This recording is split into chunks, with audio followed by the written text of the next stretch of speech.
इस वक्त की बड़ी खबर, पश्चिम बंगाल में बीजेपी की परिवर्तन यात्रा पर टीएमसी ने सफाई जारी की है। टीएमसी ने कहा है कि पश्चिम बंगाल सरकार ने बीजेपी की परिवर्तन यात्रा नहीं रोकी है। बीजेपी बिना सच्चाई के प्रोपेगेंडा फैला रही है। टीएमसी ने बीजेपी से कहा है कि सरकार परिवर्तन यात्रा रोक रही है और बीजेपी इसका सबूत दिखा दे। आपको बता दें कि आज बीजेपी के नेता चुनाव आयोग से मुलाकात करेंगे और इस वक्त कृषि मंत्री नरेंद्र सिंह तोमर कुछ कह रहे हैं। आपको सीधे उनके यहां ले चलते हैं। दोनों सदनों को संयुक्त रूप से संबोधित किया और विगत वर्ष में जो उल्लेखनीय प्रगति थी और देश से और नागरिकों से जो उनकी अपेक्षा थी, उन्होंने विस्तार से देश के समक्ष रखा। मैं उनका आभारी हूं।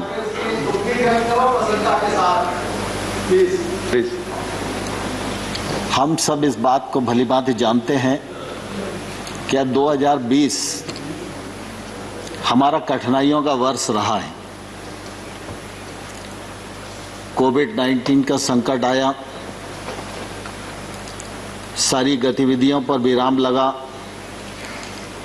अर्थव्यवस्था प्रभावित हुई, रोजगार प्रभावित हुए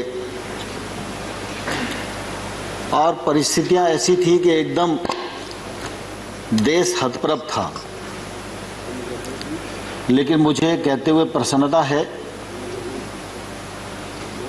कि हमारे देश का लोकतंत्र और हमारे देश के नागरिक दोनों इस देश की बड़ी ताकत हैं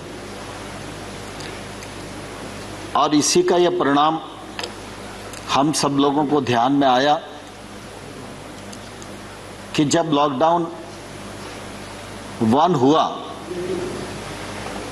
तो उस समय देश ने जिस प्रकार से अनुशासन का परिचय दिया, उसकी जितनी प्रशंसा की जाए उतनी कम ही है। हम सब इस बात को भलीभांति जानते हैं कि वह कालखंड ऐसा कालखंड था कि अगर महामारी का विस्तार होता तो शायद हमारे पास उतना साधन भी नहीं थे कि हम उसका मुकाबला कर पाते। चाहे वो पीपीई किट का मामला हो, चाहे मास्क का मामला हो, सैनिटाइजर का मामला हो, स्वास्थ्य व्यवस्थाओं का मामला हो। लेकिन प्रधानमंत्री नरेंद्र मोदी जी ने बहुत ही गंभीरता के साथ, साहस के साथ जो निर्णय किए और उन निर्णयों का जिस प्रकार से 100% पालन में राज्य सरकारों ने, नागरिकों ने भूमिका निभाई, वह निश्चित रूप से अविस्मरणीय है। इस दौरान बहुत सारे कोरोना वायरस उनका देहांत भी हुआ, बहुत सारे नागरिक भाई हमसे बिछड़ गए, कई संसद के साथी हमसे बिछड़ गए। निश्चित रूप से उसका भी दुख सारे देश को और हम सब लोगों को है। लेकिन ये भारत के लोकतंत्र और हमारी इन परंपराओं का ही परिणाम है कि प्रधानमंत्री जी के दृढ़ संकल्प और देश की ताकत दोनों ने मिलकर इस पूरी महामारी पर नियंत्रण प्राप्त करने की एक सफलतम कोशिश की। और आज हम ये कह सकते हैं कि इस प्रकार की जो महामारी है, इस महामारी से निपटने के लिए भारत पूर्ण रूपेण सक्षम है। एक पीपीई किट बनाना हमारे लिए मुश्किल होता था, आज हम पीपीई किट दूसरों को देने की स्थिति में आ गए हैं। जिला अस्पतालों तक में वेंटिलेटर की सुविधा हमारे यहाँ नहीं हुआ करती थी। यह सुविधा जिला स्तर के अस्पतालों से नीचे तक के जो हमारे छोटे अस्पताल हैं, वहाँ ऑक्सीजन की व्यवस्था, वेंटिलेटर की व्यवस्था पहुँच गई है और उसके कारण निश्चित रूप से इस पर नियंत्रण प्राप्त करने में हम लोग बहुत सफल हुए हैं। इसके लिए प्रधानमंत्री जी के इस कृतित्व की निश्चित रूप से मैं प्रशंसा करना चाहता हूं।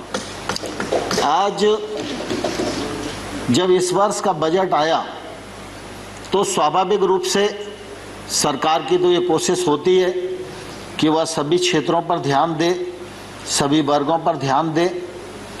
लेकिन वर्तमान जो परिस्थिति है, उस परिस्थिति में स्वास्थ्य सुविधाओं पर ध्यान देना हम सबके लिए अत्यंत आवश्यक है। और मुझे कहते हुए प्रसन्नता है कि इस बजट में स्वास्थ्य सेवाओं की दृष्टि से 137% की जो वृद्धि की गई है वह निश्चित रूप से स्वागत योग्य है। आमतौर पर जब इस महामारी से हम लोग जूझ रहे थे, उस समय ऐसा लग रहा था कि वैक्सीन हम पहले बनाएंगे या वैक्सीन दूसरे देश बनाएंगे और वो वैक्सीन हम सबको मिल पाएगी। लेकिन मैं आपके माध्यम से सभी लोगों को यह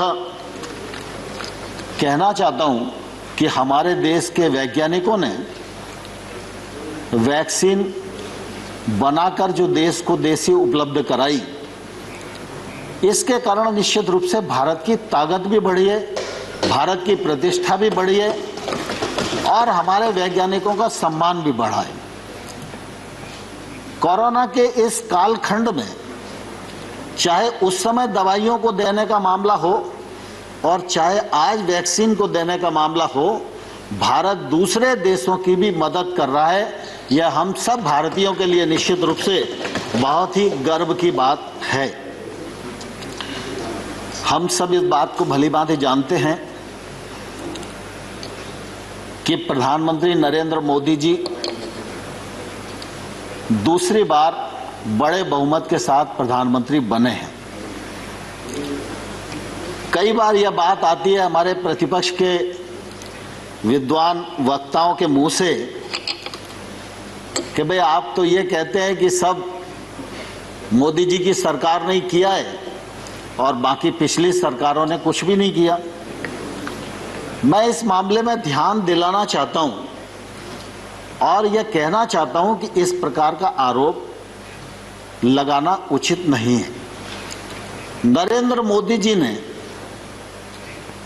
सेंट्रल हॉल के अपने पहले भाषण में, जब उनको नेता पहले कार्यकाल में चुना जा रहा था तब भी, और 15 अगस्त के लाल किले से दिए जाने वाले उद्बोधन में भी उन्होंने यह कहा था जोर देकर कि मेरे पूर्व की जितनी सरकारें हैं उन सब सरकारों का योगदान देश के विकास में अपने अपने समय पर रहा है। और इसलिए इतनी बड़ी लोकतांत्रिक यात्रा और इतना बड़ा देश और उसकी प्रगति, उस मामले में ऐसा सोच न तो नरेंद्र मोदी जी का है और ना ही नरेंद्र मोदी जी की सरकार का है और ना आने वाले कल में रहेगा।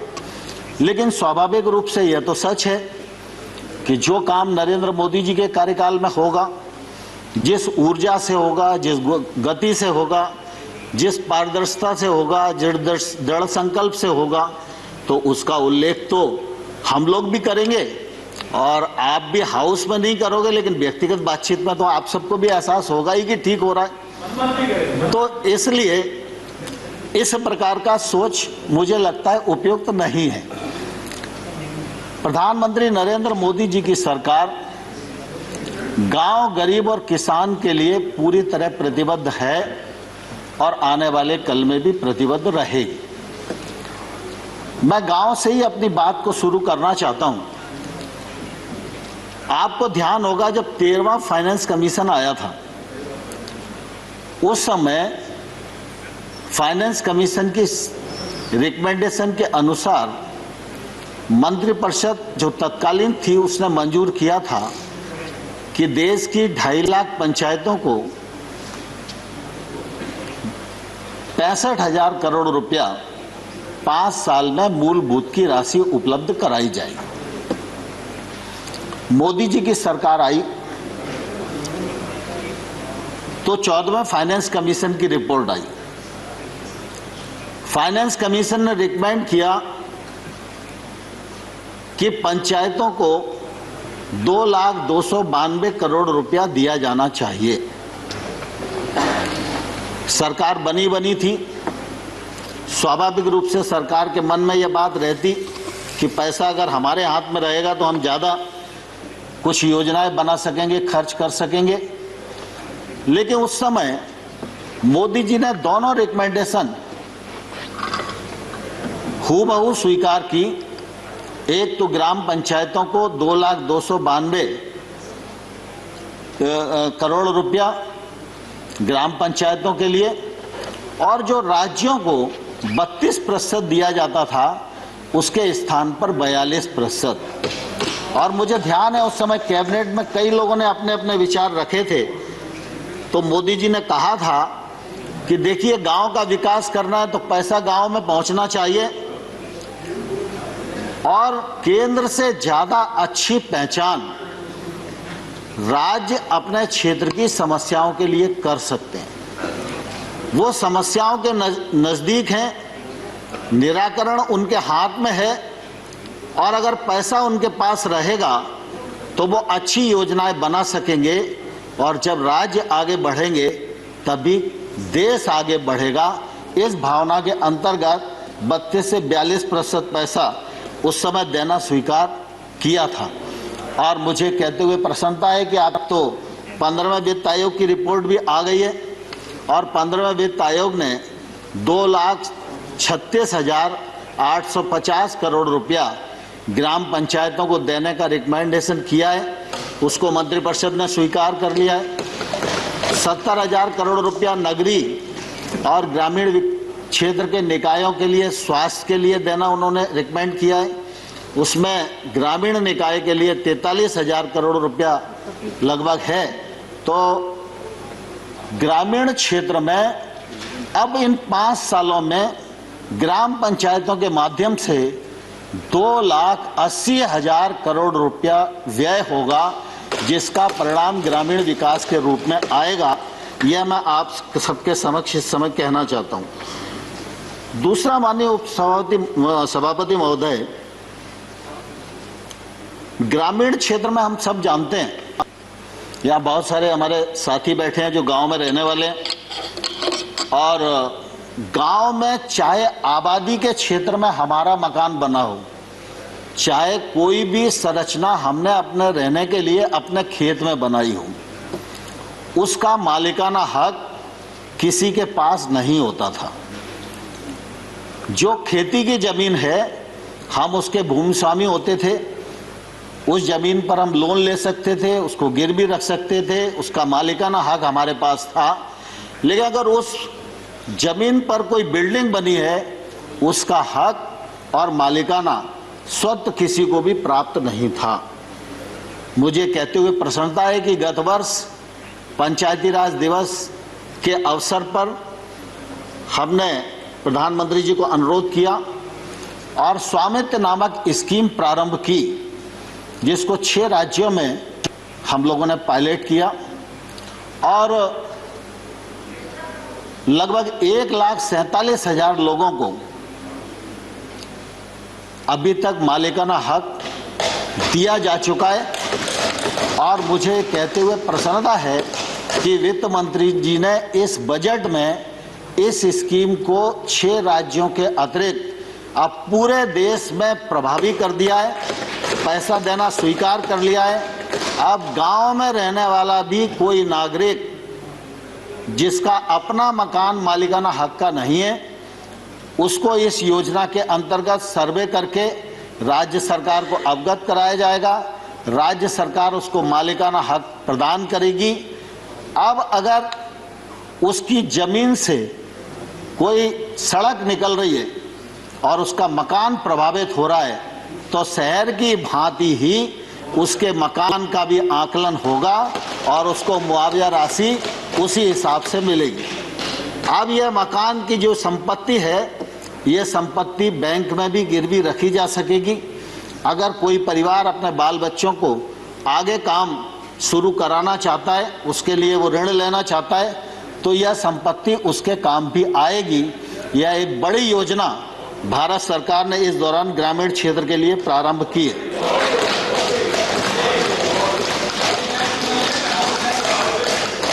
दूसरा, माननीय सभापति महोदय, मनरेगा यह तो सच है कि आप सबके कार्यकाल में प्रारंभ हुआ। फिर यह भी बात कही जाती है कि कुछ लोग कहते थे कि मनरेगा गड्ढों वाली योजना है।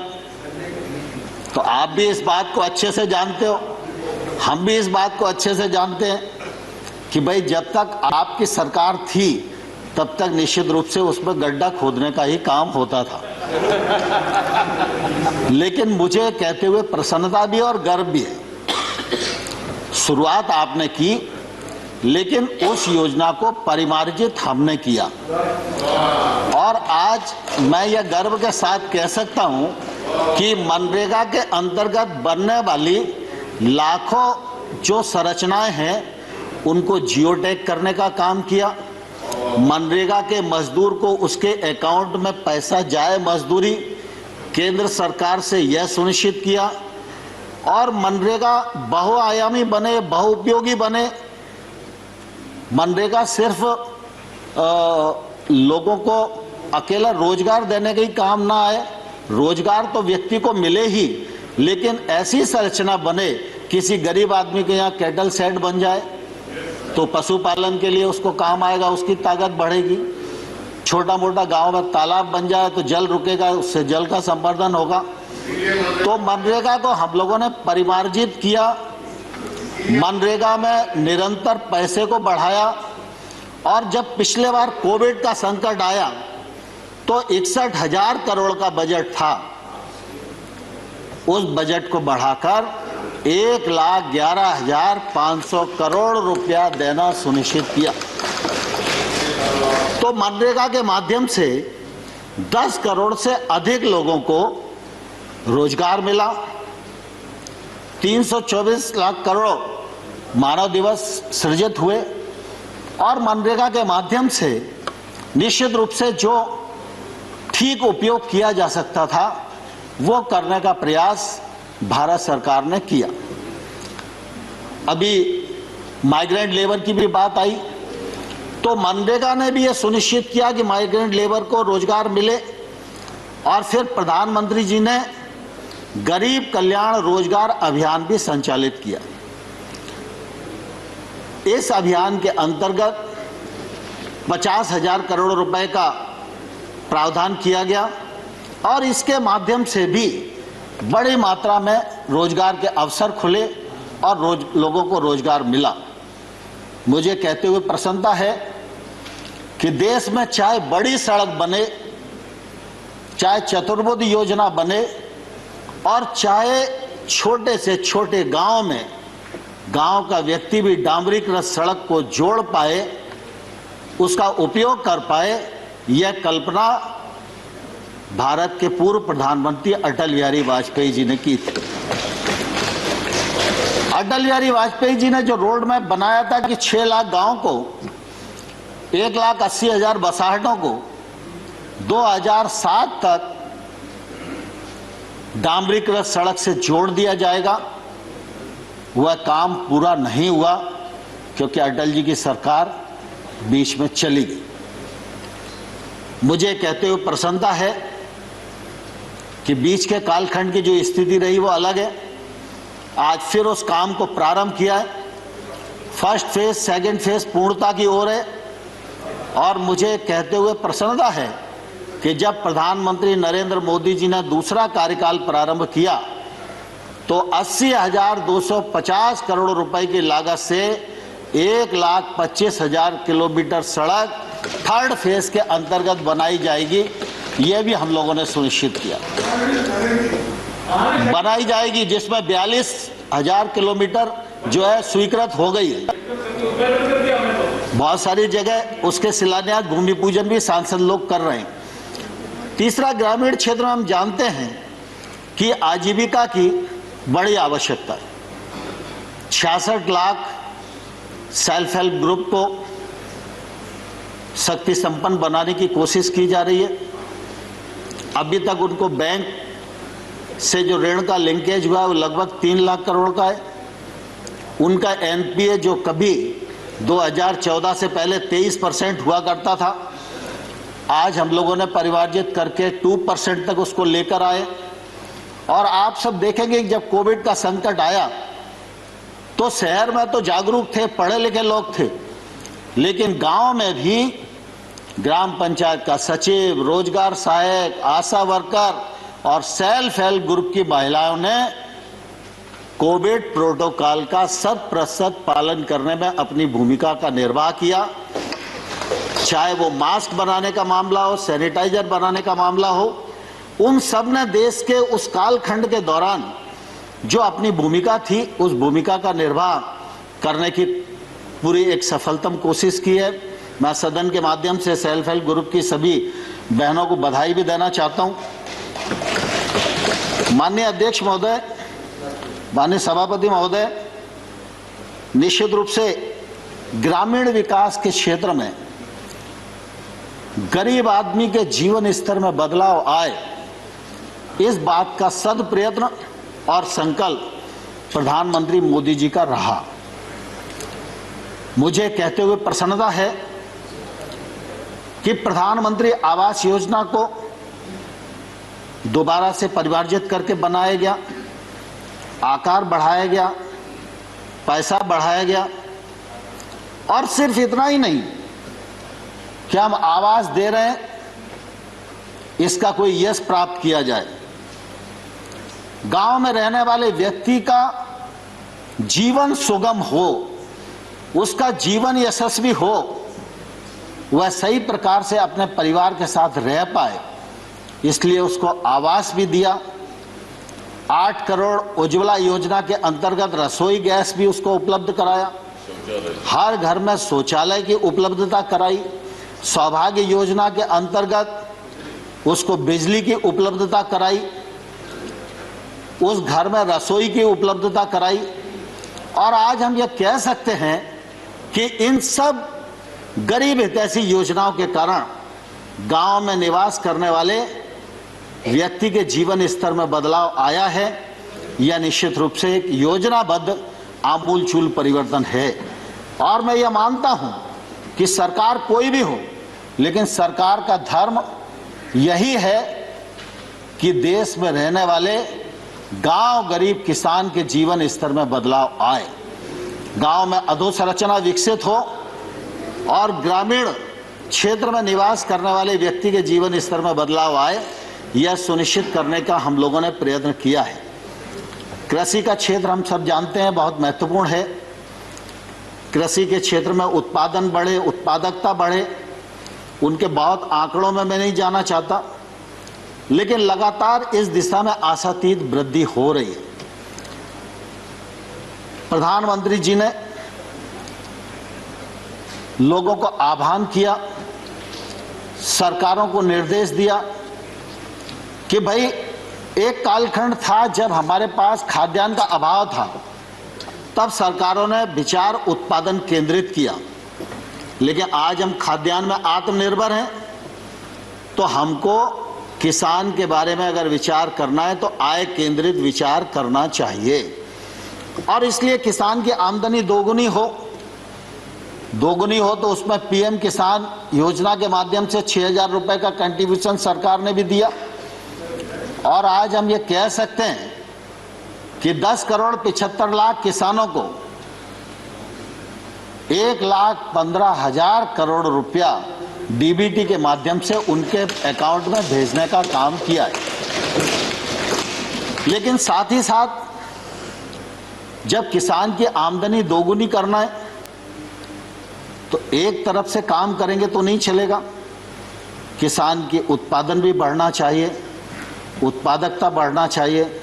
उत्पादकता के लिए टेक्नोलॉजी का उपयोग होना चाहिए, सिंचाई के साधन बढ़ने चाहिए, लोगों को सूक्ष्म सिंचाई की ओर जाना चाहिए, फर्टिलाइजर की बीज की उपलब्धता समय पर होनी चाहिए। जी,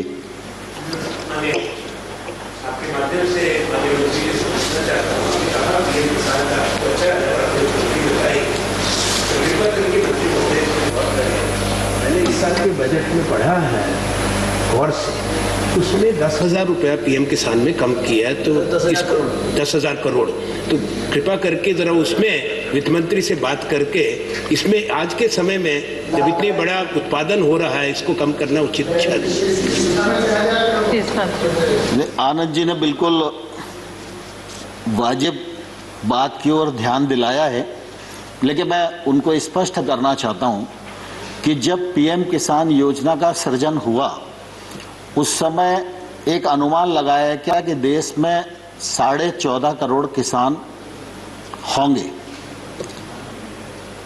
तो 14.5 करोड़ किसानों के हिसाब से 75,000 करोड़ रुपए का प्रावधान किया गया था।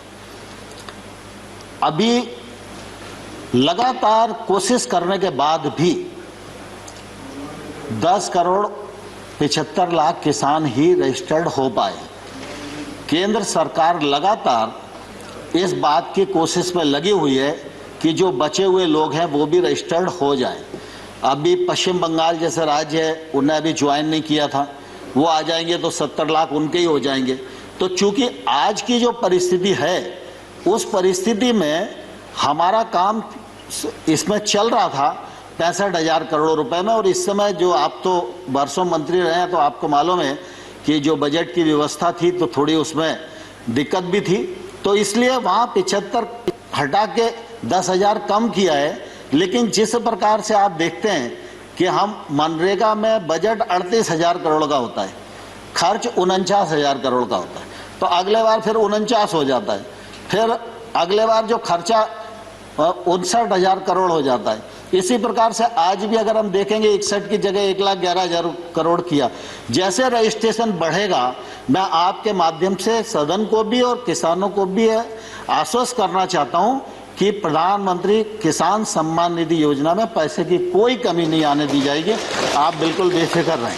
मंत्री महोदय आपको कंक्लूड करने की ओर जाना पड़ेगा। जी ठीक है।